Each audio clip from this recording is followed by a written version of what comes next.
Hi, good afternoon.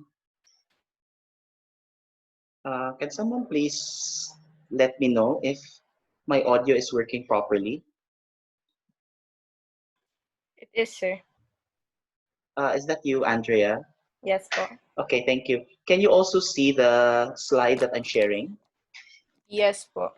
You do, okay. And the text is readable naman. Yes, sir. But will you use po full screen? Yes, It's I not will. on. Yeah, Okay. I will. Yeah. Yeah, okay. So my video is fine and my audio is okay as well as the share screen, okay? Thank you, Yes po. Andrea. Salamat. We'll start in maybe 12 minutes. Let's just wait for the others to join us, okay? Okay po.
Hi everyone. We'll start in probably 5 minutes. So hang in there. Welcome.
Okay, it's already 3 o'clock, so we might as well start our first live session for Math 30.23 online learning module. Before I start, I just want to check if everyone is able to hear me properly and if everyone can actually see the PowerPoint slide that I am presenting.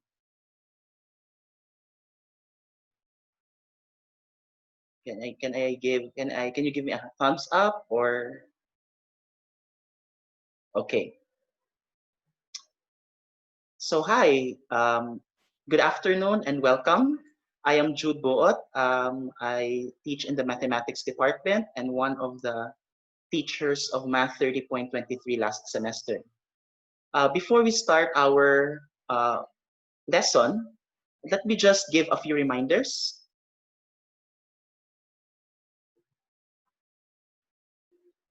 First, to our dear students who would like to recite or talk, especially later during the open forum or Q&A, please show yourself on camera.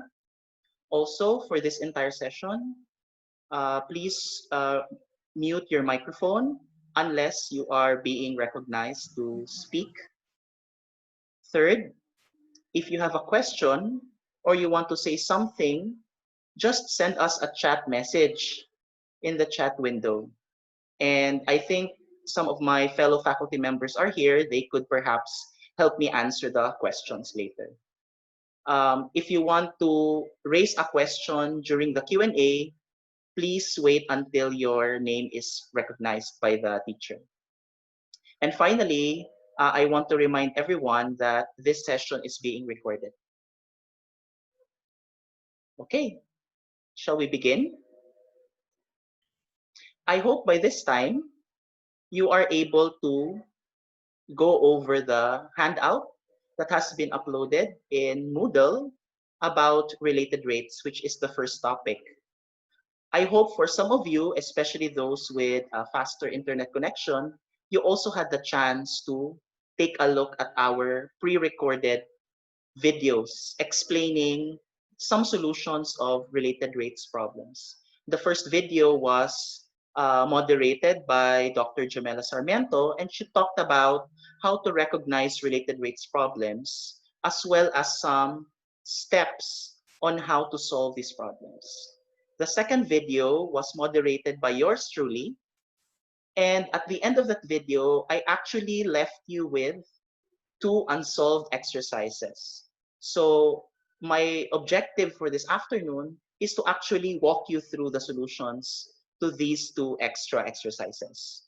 So if you had the chance to take a look at these exercises early on, now is the time to grab your notes, and so that when I go over the solution, we can actually compare your solutions to mine.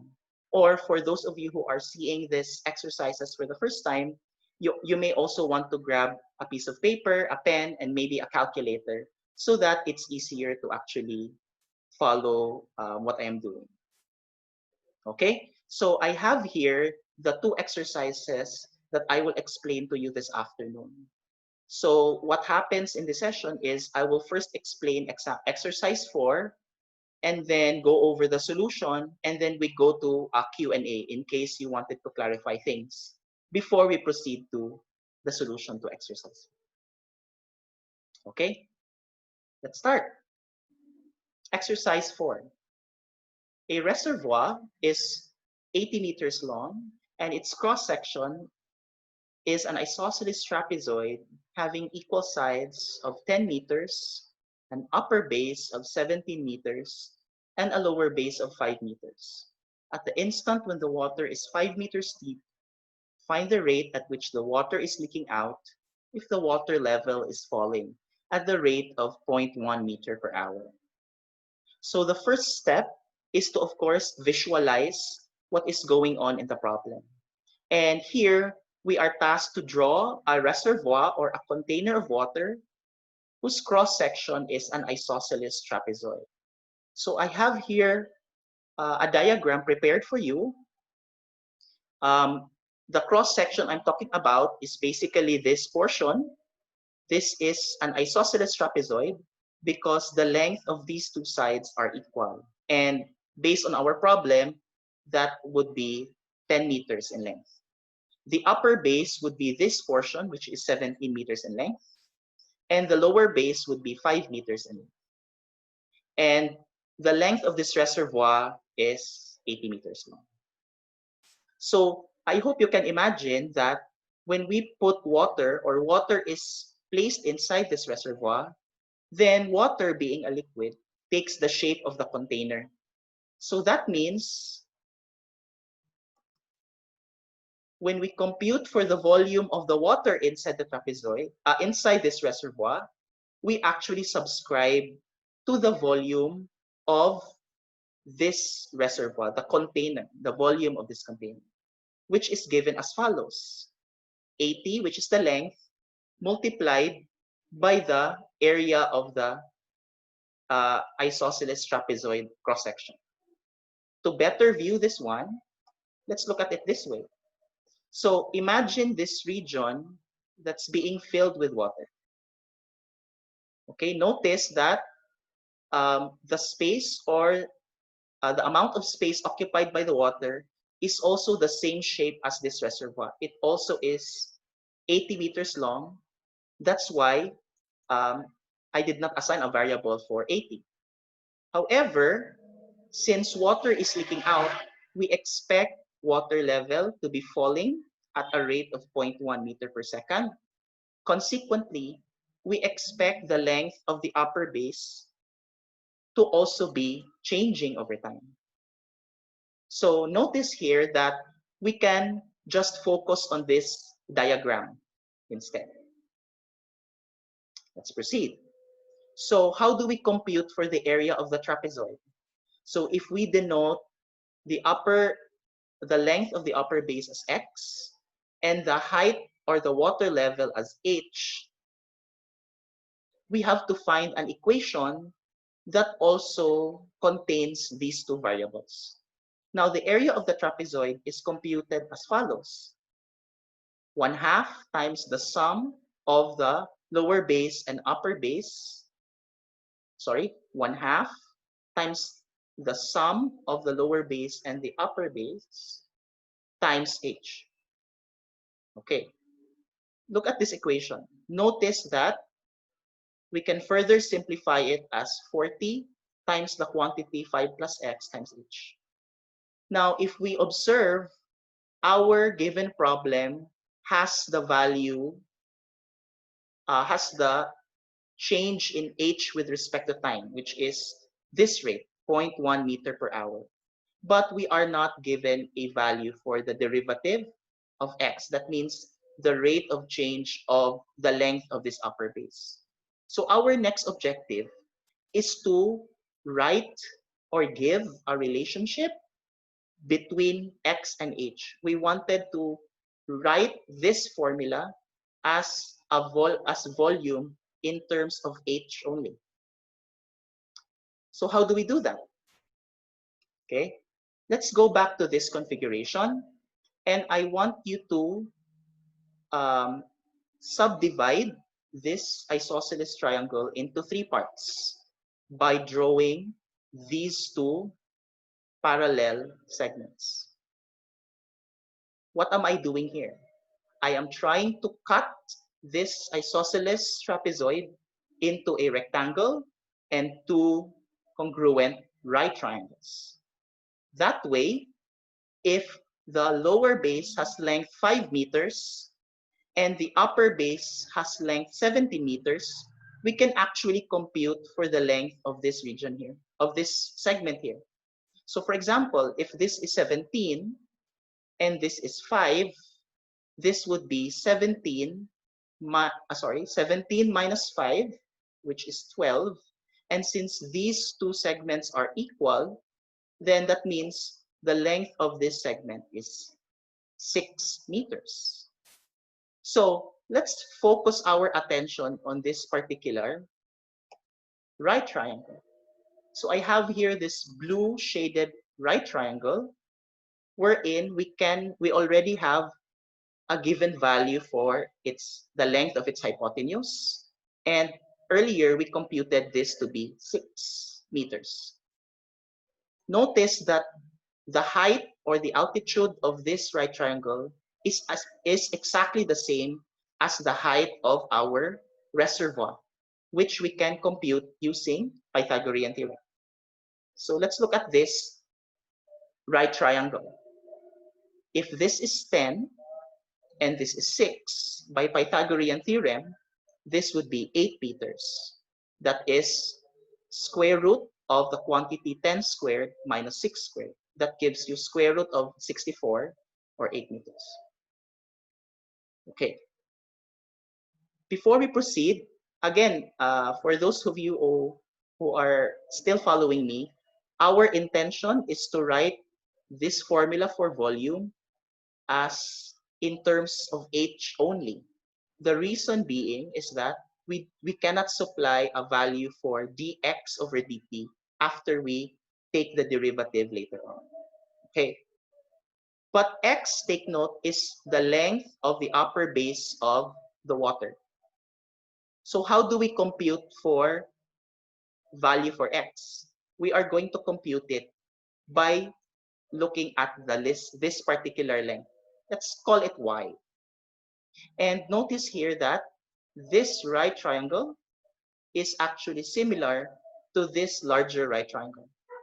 If you've seen my video, I've illustrated a similar example on comparing the ratios of sides of similar triangles. So this right triangle is similar to this right triangle. So by similar triangles, we can have h, which is the water level, over y. So this is the height and the length of this segment with respect to this right triangle. That should be equal to the height of the reservoir, which is 8, divided by the length of this segment, which is 6.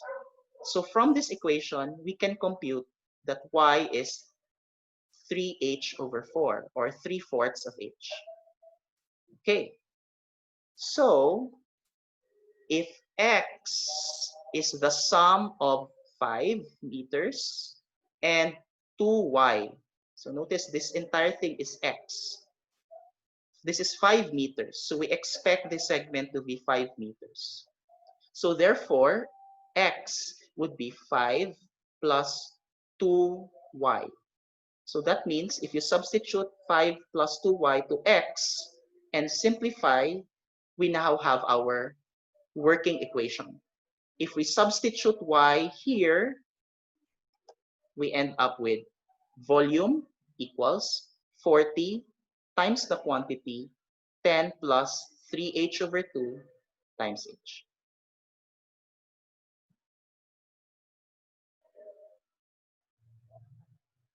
Now, of course, we can simplify this further if you want to make this a little easier. So we can multiply 40 and 10 times h, you get 400h. 40 times 3h over 2 times h, you get 60h squared. So we finally have volume in terms of h. So we are now ready to go to the next step, which is to differentiate this equation implicitly. Okay? How do we do that? We take the derivative of the left and the right-hand side of the equation with respect to t, or time. The reason being that our volume x computes the volume of the water, the amount of water that's leaking from the reservoir. So that changes over time. And h is also a function of time, because if water is leaking out, then we expect the water level to also change. Okay? So let's take the derivative. The derivative of v with respect to time is denoted by dv over dt.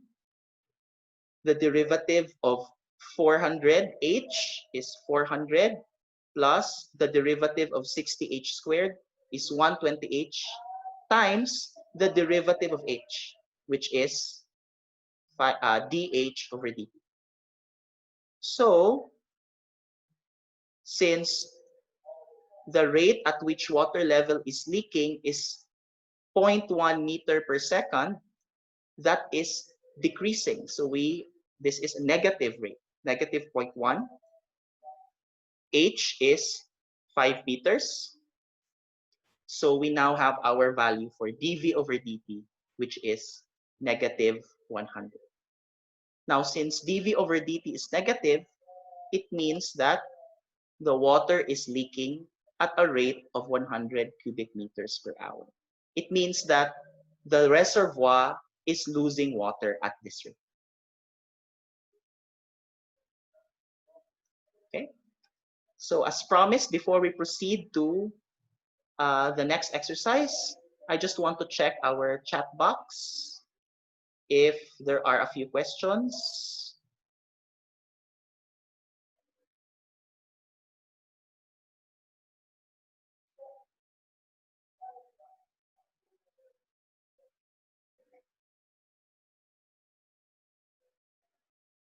Okay.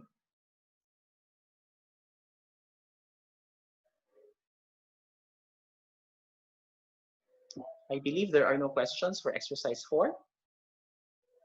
So let's proceed to the next example. Exercise 5. A ship leaves a port at noon and travels due west at 20 knots. At noon the next day, a second ship leaves the same port and travels northwest at 15 knots. How fast are the two ships separating when the second ship has traveled 90 nautical miles? For those of you who are not familiar with this unit of measure, a knot is equivalent to nautical miles per hour. That means knot is actually a measure of speed. Okay, just like the first exam, the previous exercise, let's visualize it. Okay, so I just indicated this plus sign. I hope you can see it. This is basically my port. The ships are leaving at the same port. Let's call the first ship Ship A, and Ship A is traveling west at 20 knots. So from this port towards this direction. Ship B is traveling northwest.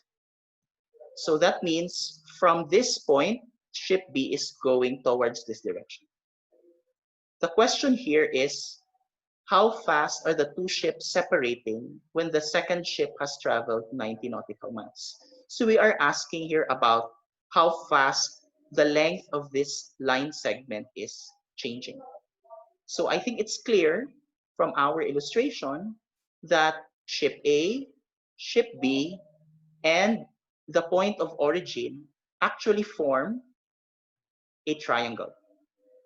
In particular, we can assume that the this angle is going to be 45 degrees because it made no mention about um, maybe some specific course, or in some terminology there is no bearing given on ship B. Um, I assume that by the phrase the ship traveling northwest, um, if north is going this way and west is going here, then northwest would be would make a 45-degree angle. So let's formulate a formula that actually computes for this length. Notice that since ship A is moving away from the port, we can denote this distance by A, and we expect its derivative to increase because this length is increasing over time. Also, ship B is moving away from the port. So if this line segment has length B, we expect the derivative of B to also be positive with respect to time, to be increasing. I mean, the rate is increasing with respect to time. Okay, now I hope you're familiar with um, cosine law. Um, I have written it out for those who are not familiar.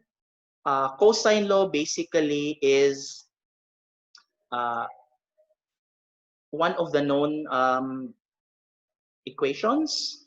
Uh, if you've had trigonometry or precalculus classes, so basically, this is a convenient formula to use for related rates problems, especially for cases like this, because here you are given you are computing for the length of the side opposite a given angle, and the length of the two adjacent sides to this angle are also given.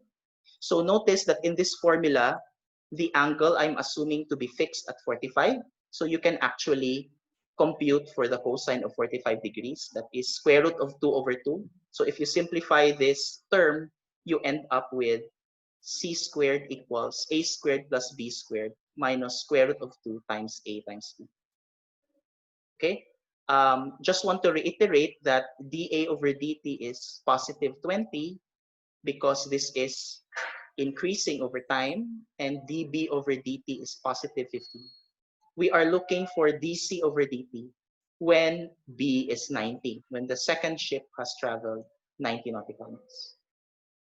Okay, let's go to the next step, which is to take the derivative of our working equation, again, implicitly with respect to time. Um, the derivative of c squared would be 2c times the derivative of c, which is dc over dt. The derivative of a squared is 2a times the derivative of a, denoted by dA over dt, plus the derivative of b squared is 2b times dB over dt, minus, and I want you to be extra careful about this term, because here you have a and b, which are both functions of time.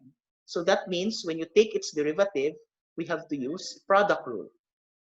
Okay, so negative square root of 2 being a constant, so we can set that aside, and just take the derivative of this product of two functions.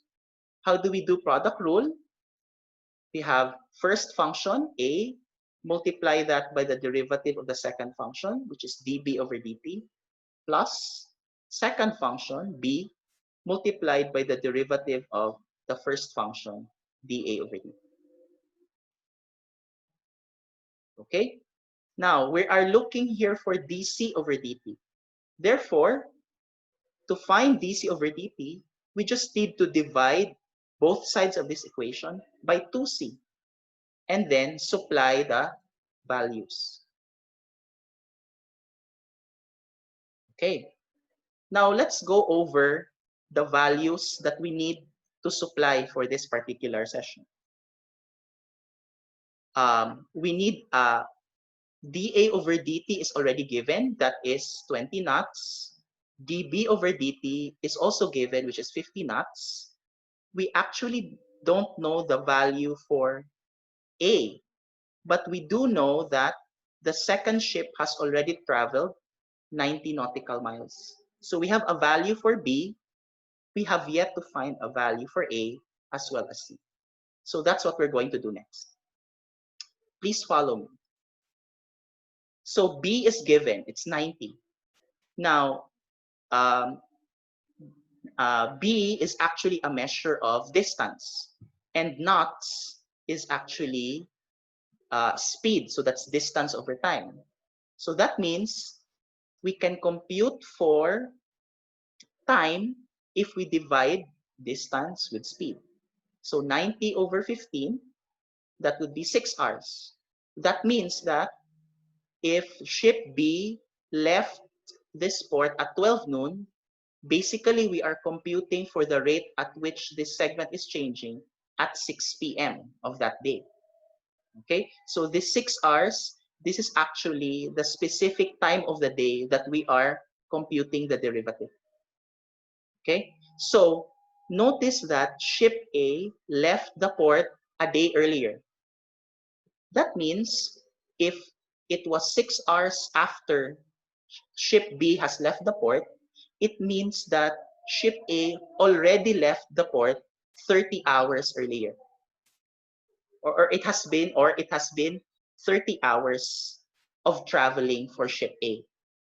How did we get 30 hours? The ship was a day early, so that's 24 hours plus 6 hours, that's 30. Therefore, if you are given the speed of ship A, you are also given the time, 30 hours, then we can compute for the length of this segment. So that would be 30 times 20, that would be 600. Okay? Finally, we use cosine law to compute for C. Our value for A is 600. Our value for B is 90. So just substitute the given values and take the square root on both sides. Take note, C is a positive value here. So this is positive square root. Of course, you can simplify this, but I want to do the simplification in one instant to avoid a computing error. So I will just patiently substitute this very nice expression for C into my formula. Okay, I have one more slide.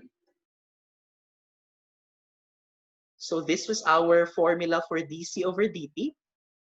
And now that I have the values, A is 600, dA over dt is 20 knots, B is 90, dB over dt is 15, and so on. And this is the value for C that we computed. Okay, so of course you can simplify this algebraically, but just for the purposes of this discussion, I just wanted to give an approximate value. But perhaps when you answer the quiz or in your future calculus classes, you may want to give the exact value. But again, just for the purposes of this illustration, um, the value is approximately 9.516.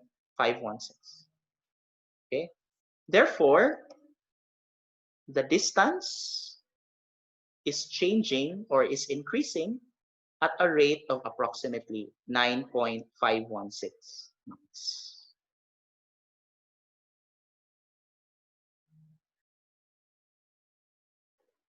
So that ends my presentation. All we have to do left is to entertain some questions if there are any. Let me go over to the chat window.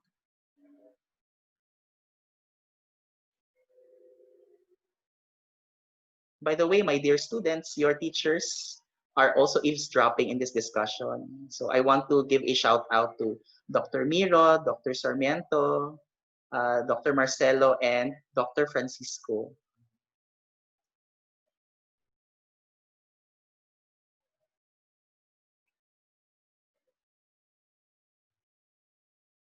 Okay, here's a question from Charlize Del Rosario. If not specified, until how many decimal points do we actually put? Charlize, if I was the teacher, I prefer you give the exact value. But for purposes of maybe answering the quiz, we've actually written down an instruction as to the decimal places that we require you to give.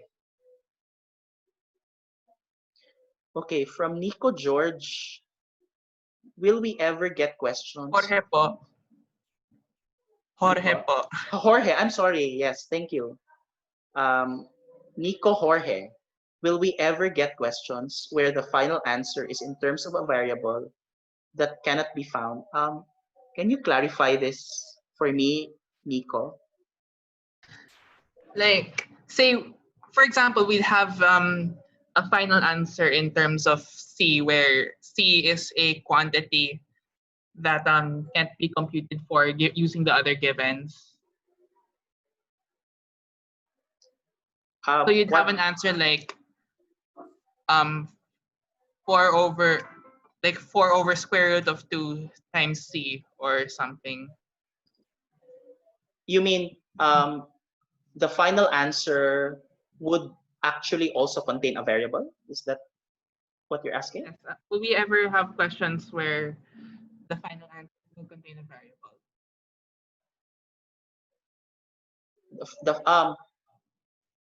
If it's a related rates question, I mean, if it's the same nature as the questions that we have here, if that variable is actually changing over time, so I think that's not going to be possible. If there happens to be like a variable, like maybe a letter, okay? I'm not so sure if that's what you're referring to, but if ever there's a letter that's going to come out of your answer, maybe that means that maybe in the context of the problem, that dimension or that parameter is just written out as a letter. Parang it was not given a numerical value. So as long as that doesn't change with respect to time, so there's no problem in for it to be in the final answer. But if the variable in the problem changes with respect to time, then you should not expect it in the final answer. I hope that is clear. My co-teachers can chime in if they want to. So actually, Jude, can I answer? Yes, Dr. Miro. So there might be questions that will ask you to input answer with letters. Yes, but we will make sure that it will be easy for you to do it. So we will make sure that the instruction is clear on how you will input the letter, the variables, I mean. Thanks, Eden.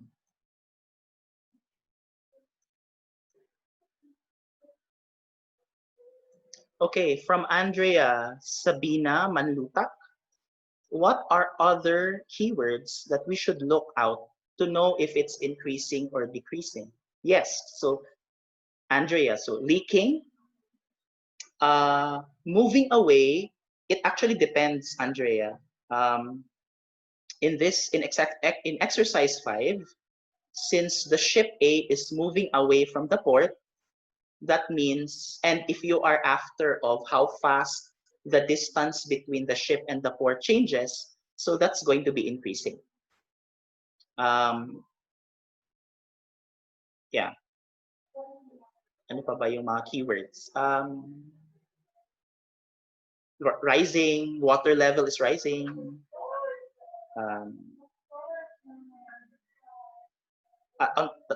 Those are the things that are on top of my mind. So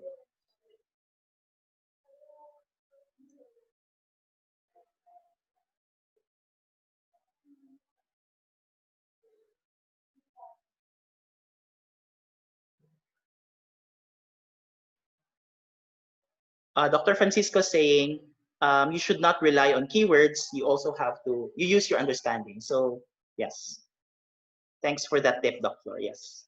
So try to comprehend the problem as a whole. Right? From Nico Jorge, are we going to get questions that need higher order derivatives, second derivatives or higher? Are you, Nico, are you asking in reference to the quiz that you will be answering in Moodle?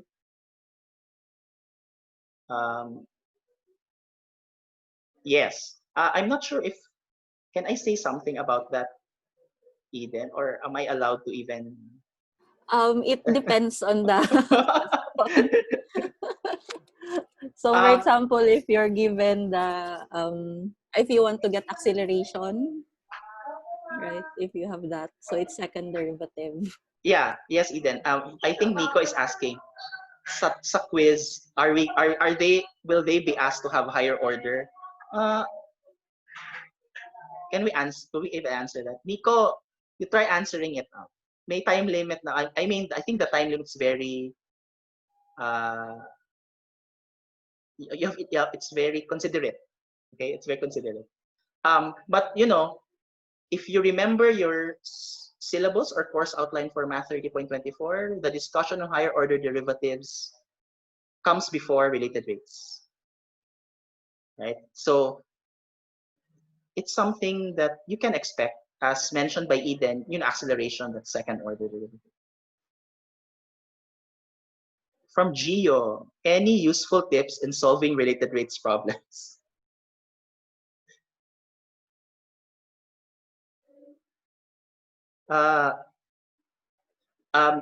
Gio, you can actually always attack or confront a related rates problem using the, what they call this, step-by-step rule, or the step-by-step procedure that we propose. So you may want to check the handout or try to look at the pre-recorded videos. That means you have to start illustrating. If there is no figure given, you try to draw a problem, illustrate, and then produce an equation. Record the values, I'm sorry. Record the values, what's the given, what's being asked, and then try to produce an equation. And again, what you need to think of when you're producing an equation is you have to think of an equation that actually contains the variables that you need. So for example, if you need A, B, and C, lengths of, for example, sides of a right triangle, so maybe the natural approach is Pythagorean theorem. Diba? Parang ganyan. And before you take it to the next step, which is differentiating it implicitly, you have to make sure that if you perform the derivative of that equation, you should be able to supply a value to what comes out of it. Okay, so that's a good rule of thumb.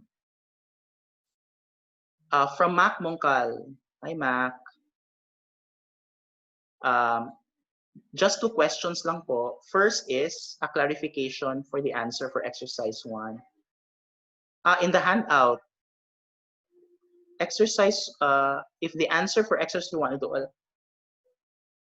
okay, so Mac, we'll look into it, and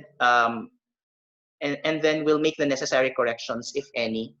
Yes, thanks for pointing that out. Exercise 1 in the handout, thank you. And then the practice and sample questions do not involve inverse trigonometric functions, logarithmic, exponential, but will these possibly appear sa quiz? Are they part of the coverage po? We discussed exponential and logarithmic, the derivatives of exponential and logarithmic functions before the ECQ. So possible, I think it's possible. I don't want to spoil the quiz for you, ma.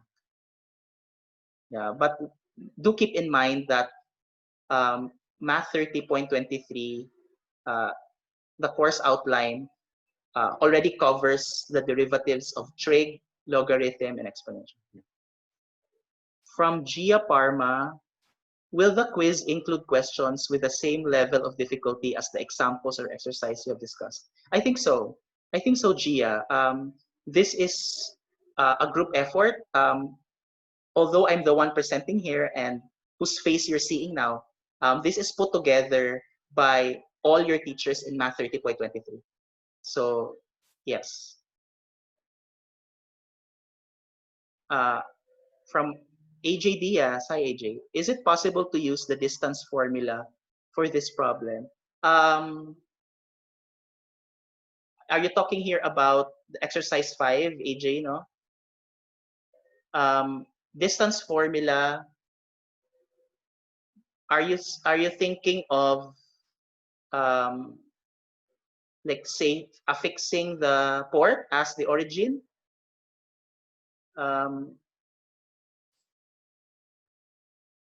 Distance formula. So you are wait,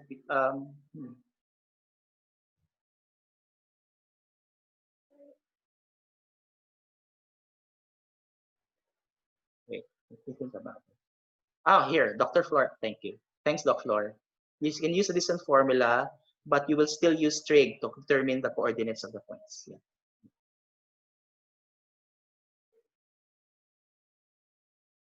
Eden, there's a question from Jay. Maybe you can answer this one. So I forgot. Hello.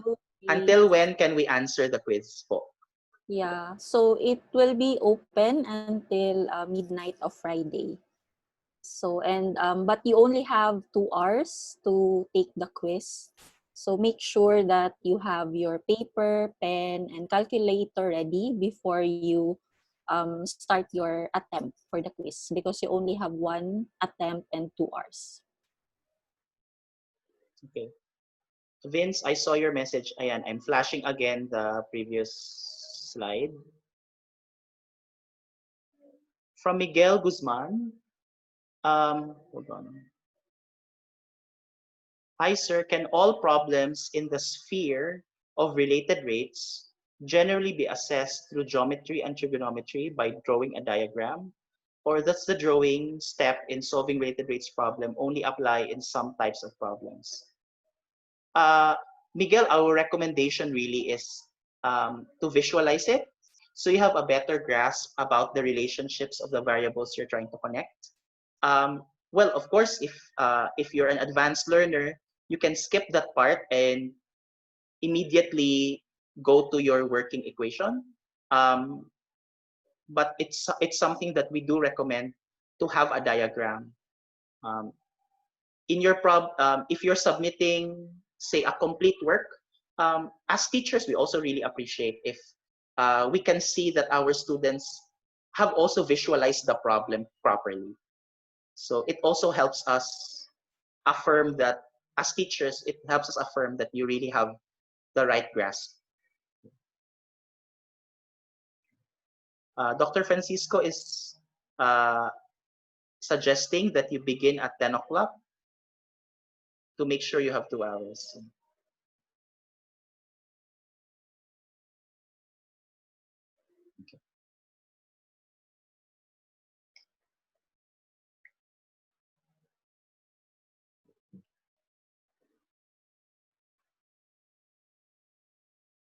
Okay, any more questions? So I think for the benefit of our students who are seeing us for the first time after a long time, I'm not so sure if this is going to be a weekly thing, but we'll try our best to really connect with you in this manner as well. We also have consultation hours. So if there are things you would like to clarify, um, for example, portions in the video or in the handouts that you want a clearer explanation, you can also connect with us. Just set an appointment through email.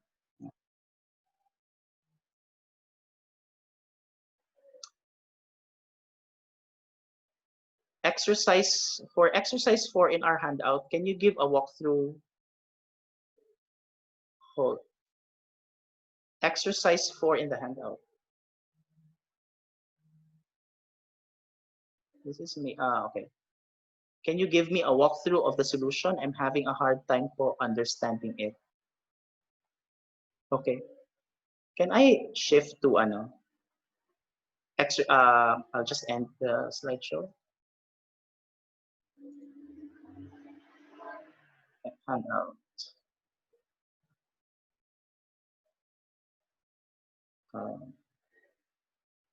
Let me just. Okay. So I hope you're seeing the handout now. Exercise 4.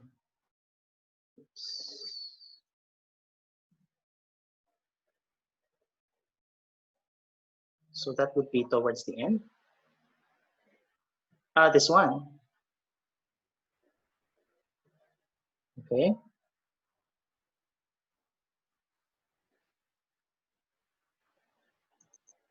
Oops. Sorry.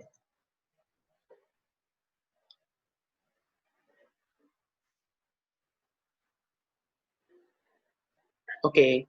So hold on. So Andrea, no, it's exercise 4 in our handout. Okay. So in exercise 4, let me just read it to you. A particle moves along the curve y equals 2 sine of quantity pi x over 2. As the particle passes through the point 1/3 1, its x-coordinate increases at a rate of square root of 10 centimeter per second. How fast is the distance from the particle to the origin changing at this instant? So just increase it. So here we have, so this is the graph. We have already supplied you the graph of this curve. So the graph of this function y equals 2 sine pi x over 2. This is already its graph. So what it means is that the particle is moving this way. It's moving along this path. So let's say the particle as is located here at P with coordinates xy. Take note, the coordinates xy, they satisfy the equation of this function because precisely the path of the particle follows the graph of this curve. So the question is, how fast is the distance from the particle to the origin? So the red dot here is the origin. So there was mentioned earlier about distance formula. This is the time to use distance formula. So we measure the length of the line segment connecting this red and blue points. So since the formula for the distance formula, that's the square root of the quantity x2 minus x1 squared plus quantity y2 minus y1 squared, we can assume x1, y1 to be 0, 0. That's why we have this formula, this one. S equals square root of x squared plus y squared. Okay? Now, we will differentiate this formula, this equation. We will have to differentiate it with respect to time. But what we did here was we suggested that we can just take the squares of both sides. The reason being is we wanted to avoid complicating or we wanted to have a more convenient way of computing the derivative. Kasi I will have to use chain rule. If we use this version of the equation, we will have to use chain rule to compute for the derivative of the right-hand side. So in that case, if the square both sides, it's easier to take its derivative. Okay, derivative of s squared is 2s ds over dt. The derivative of x squared 2x dx over dt. Derivative of y squared is 2y dy over dt. And since we're looking for ds over dt, change in distance over time, so you can just divide this equation by 2s. Now, if you divide 2x by 2s, 2 and 2 would cancel out and they will be equal to 1. So that's you end up with something like this. Okay? And after that, y equals 2 sine pi x over 2. Dx over dt is given when x is 1/3. So if we take the derivative of this equation, you end up with this equation. Sorry, if you take the derivative of this function on both sides implicitly with respect to time, you end up with this expression. And notice that we can supply a value for x, which is 1/3, a value for dx over dt, which is square root of 10, so that we can have a value for dy over dt. Because if you go back to the problem earlier, we are only given a value for dx over dt, but we don't have something yet for dy over dt. Okay? Also, we need a value s. So that means we need to compute for the distance at this particular instant.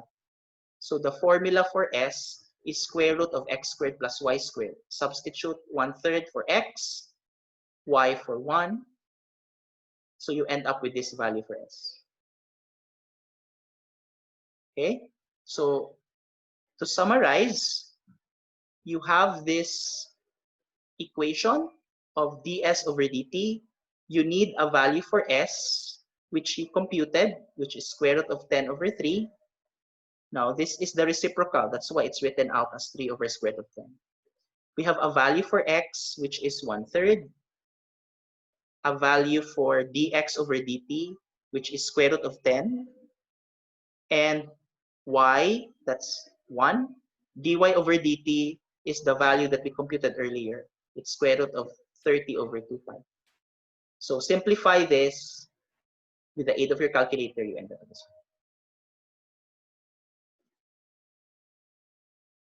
So, Andrea, if you still need more help, you can always email us and talk to us.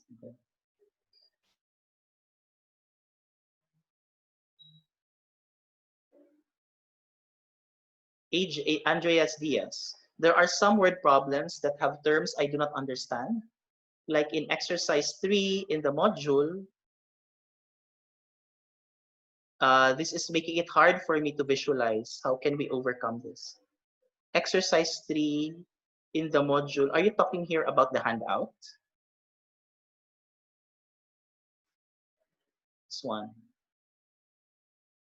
Okay.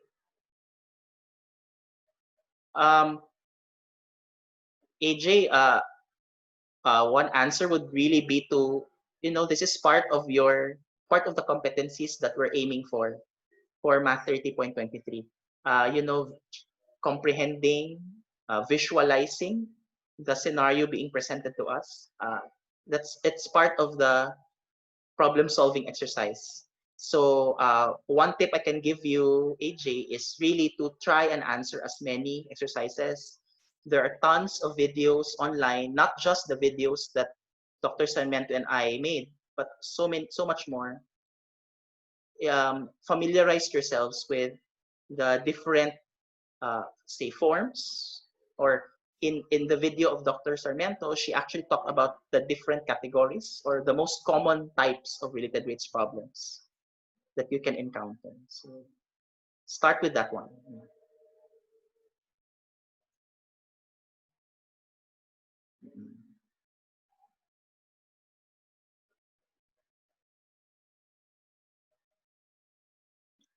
Franz Leonard Atanasio, can the quiz be done without the need of a scientific calculator? Franz,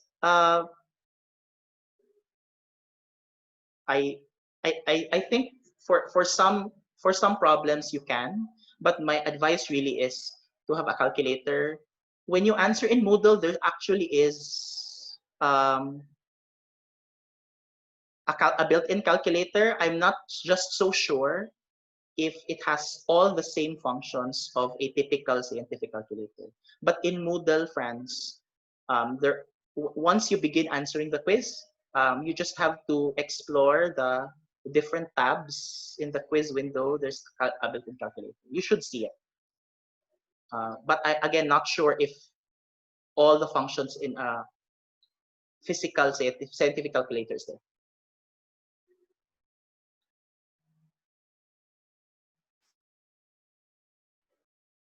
Dr. Sarmento, yes. So I hope you're reading the chat. So thank you for that, Dr. May. It's a typo. Yes.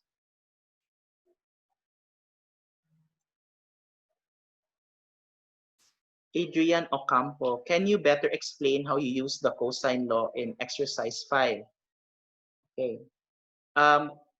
First and foremost, Adrian, the cosine law, if you're familiar, if you went through trig in high school or pre-calculus, so the cosine law is one of the better known formulas that will be given to you.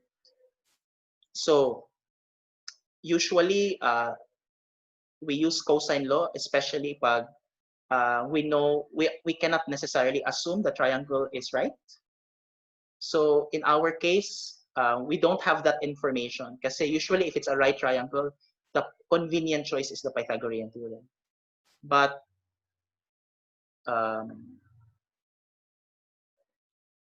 oops. But if I may go back,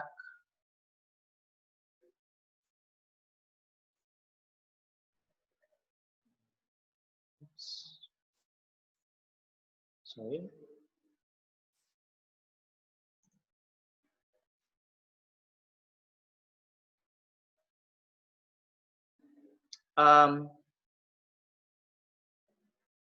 Oops. Hold on. Okay. Here, so I'm assuming here that I'm familiar with the cosine law.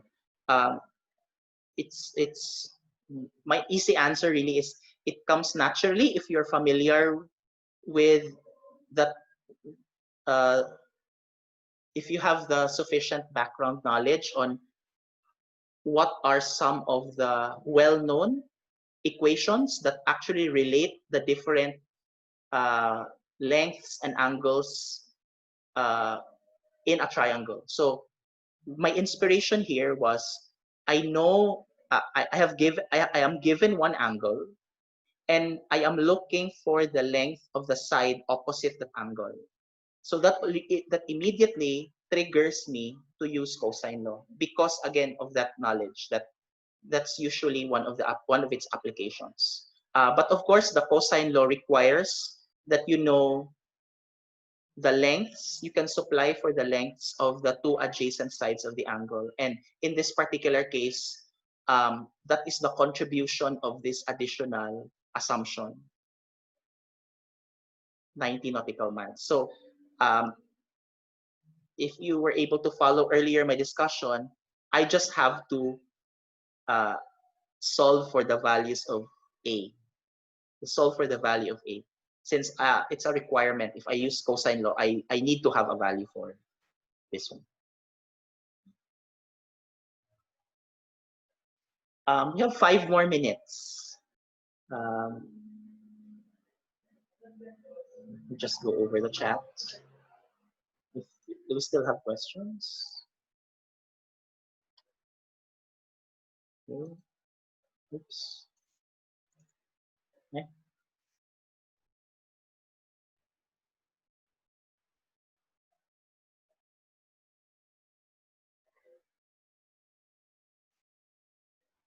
Okay. Um, do we have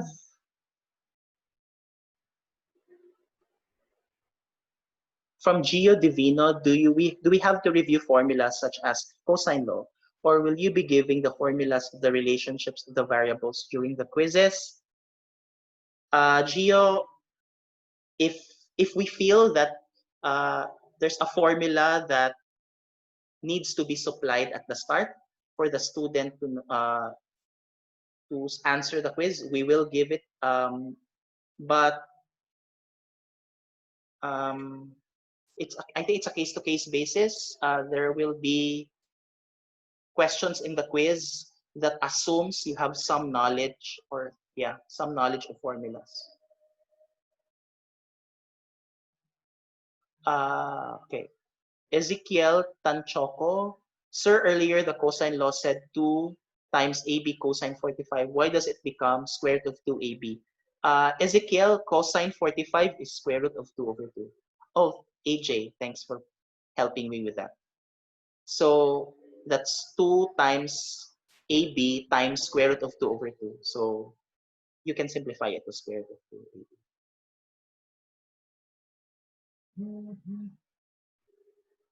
So our session is almost over. On behalf of the teachers of Math 30.23 online learning module, we're very much overwhelmed by your response for our first live session. We haven't connected with you for more than a month already, so it's very refreshing and very encouraging for us to actually welcome you again. And hopefully, this will really prepare you better for Math 30.24. So that is really our objective. So please do take advantage of the resources that the math department has prepared for everyone. Okay, so I guess that's it. Unless there are no more questions, I'm seeing thank yous. Thank you very much. I think that ends our session. Bye, everyone. To my co-teachers again, thank you for your support. Um, Bye and good luck in answering your quiz.